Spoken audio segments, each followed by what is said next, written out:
years, because for a point I was depending on him for my happiness. So what I had to realize is, and I guess it has to do because of my upbringing, the things that I saw in marriages, the different things that I was taught or told. I was depending on him for my happiness.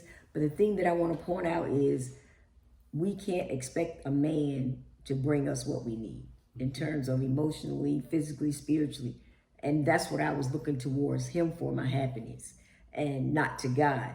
But after I realized that he couldn't keep me happy. So what I started doing, I love fitness anyway. So I became an aerobics instructor, and I did that I just found myself in the gym. He hid behind the word, I hid in the gym. So that's how I was an overcomer. Oh, if only I knew these things growing up, because when I tell you, they love the gym and they love working out. Little did I know, or my sister and I, we didn't know these were y'all stress relievers.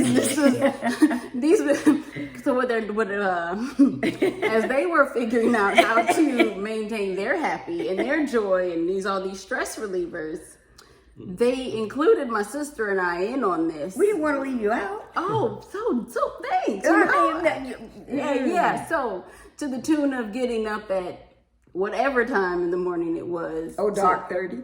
Dark 30 to go running before school. Yes. And going to her spin classes or step aerobics and whatever else. I have not mastered racquetball, but I have learned the basics.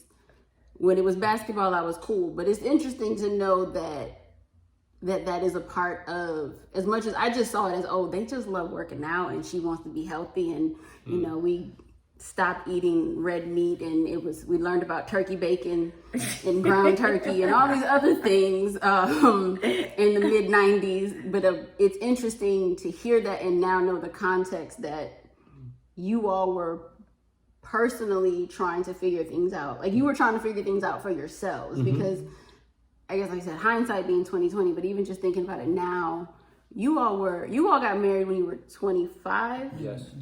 Yeah. Me at 25 and being in marriage. I don't know how great that would have worked for me at 25.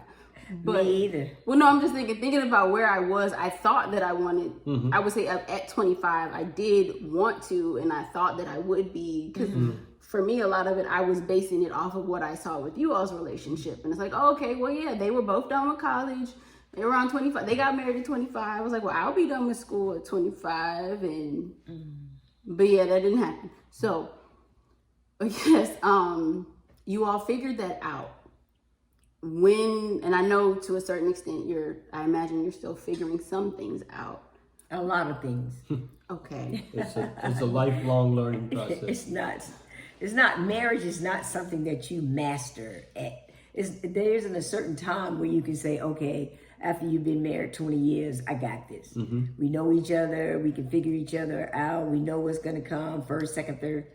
No, because life happens. We're always developing, always growing, and we have to maintain an open mind. You can never assume I know him, I know her, and